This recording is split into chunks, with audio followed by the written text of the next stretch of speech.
Hello my people, I greet the full house from Untouchable Mama. Also now they fine. Una do as una take they help me take the share, comment, like. I really appreciate una. God go bless una. Now do well for my body. My people, this video where I go put for now, mona watch so now go see. Maybe some of una don't see why some never see but mona help me share if una they watch Now about our country, this video when I see I was like, oh my God, what did they happen? That country they say go better. Me we not know the time we go take better. The time when me this morning and the year say the country go good. More than not worried, the country go good. Now 1960, October 1st, 1960. Now our country gets independent. Till now the country never better. Not be the country name no one better. Now those bad leader way there for inside. Now then they're supposed to wipe comot because if they did there the country lie it no go good. Now so spoil now go be spoil. My brothers and sisters, the one way they make me they talk all these things now those youth wey still they clap hand for all those old men wey their brain don old. Una know say I talk and that they say if person they old, everything wey dey body go dey old. Even go reach your brain it go dey old. Everything go dey old for your body. You not be like as before again. But our youth, once they see small money say they give them, they'll forget they'll forget wetin concern them.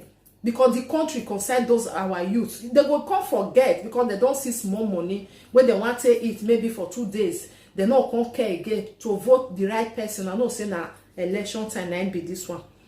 And this video, I think na Tinubu na in there for inside this car. They block road for good 3 hours, my people. All cars then block. Wanna tell me person wey get where they go for that 3 hours, he goes wait because he go stop for there, he go wait because of say one person they come and he never come be president too. Don't be president at all. It's just that they come for travel to another place. They block all roads. And I'm not the way they say they do for Nigeria. Since when we did this abroad, I don't still taste more. Me, I never see this kind of a thing. Say maybe president they come, they will block road for good 3 hours. No car go move, nothing. All the citizens they go stay for inside car. If you go they beat them for them, they go stay there because of say one person they come. Waiting me I know for years say if maybe Ogbalegbe they come say they on their siren or ambulance where they may when you park for one side, make them for pass, then you continue your journey. Now so me I know, but for our own country will be Nigeria. One man they come will never be anything. As you been, as all the man be, you never be anything. Even though say now even your president self, you're not supposed to be like that. Now make the country the worst. Every blessed day, the country not feel go front because they know what they do. The youth where they're supposed to talk, say all these things we not need that again. Now those one, now if see they clap hand, follow them, say they still need all these people. What did they give una for the years when they take it down for them? What did they do for the country? Wanna try to understand, or wanna try to wake up because the thing, don't they tire many people. Me, I not be politician. I know they say maybe made this one we made the other one we no. Then now waiting with they see what did they do. Now because they put our marks if we see something like this one. When I see, I was like, oh my God, for good 3 hours. So now they wait.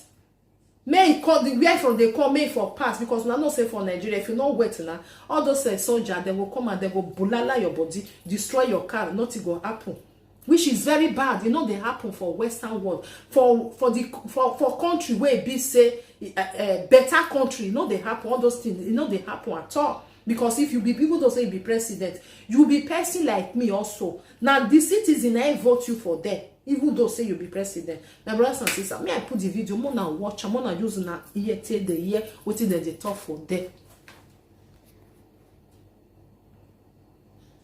I will forward them now, I will post them now, rubbish them now. What a country! You can see what we are facing. Traffic, we've been here for 3 hours because they said Tinubu is passing. I think he's on his way coming. We have stayed here more than 3 hours. Because Tinubu is passing. Look at him. They said he's coming from Ekiti State. They blocked everywhere. The airport road, Lagos. Look at what they're doing. Somebody who is not yet the president. They blocked us here for the past 3 hours. For the past 3 hours, we've been here, no movement. No movement. But now I think he's passing now. I can see the last man. Thank God, I think he's very close now. Thank God, I think he's closer. We've sat here for 3 hours waiting for the so-called Mr. President of Nigeria to be. He is not yet the president yet. Roads are blocked for 3 hours. What will happen when he becomes the president, for Christ's sake? Look at it. We've not even seen him. You can see the last man, the police person. I think he's still far. Or everywhere is blocked. They kept us in one particular place.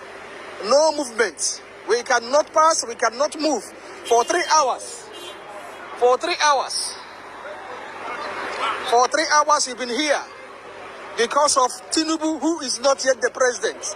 When he becomes the president, only God knows what will happen to us. We are finished in this country. We are finished in this country. Finally, the Mr. President to be is here. They blocked us here for 3 hours because of this man who is not yet the president. Look at him moving as if the president is coming. Meanwhile, he's not yet the president. Look at the way he's moving. Look at the convoy. You can see the convoy. You can see the convoy. You can see the convoy. You can see the convoy. We are finished. We are finished. We are finished. We are finished in this country. This is the man Tinubu who kept us here for the past 3 hours. We've been waiting. The roads were blocked for 3 hours. Waiting for the so-called Mr. Tinubu. You see the convoy?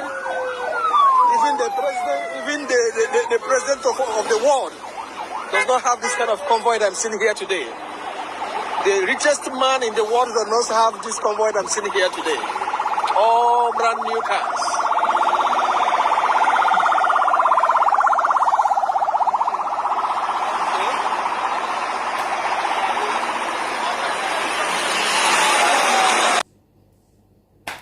My people, una see, hope so na see am. Because of say one person they pass, and not be saying a president, even though saying a president, to block roads, people dey there for good 3 hours. Because of say they come from another state, they go Lagos, they block roads. Not only God, and go help that country. All these old people. If they not wipe their comot, the country not go better. And the truth of the matter, they must go before the country go good. And another person will really get brain, will go fit fix that country. Then he go come fix am. Otherwise, now where we dey, now we still dey.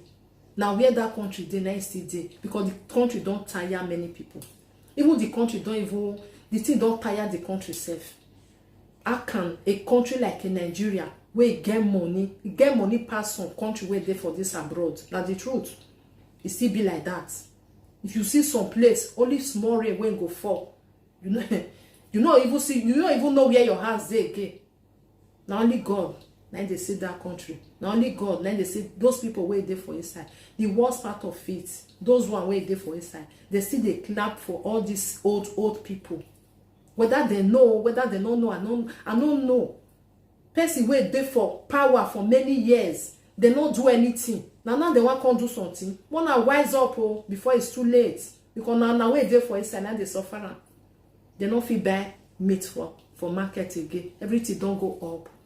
They are all no problem because they get money. The money they there. All our money they don't put out from one corner.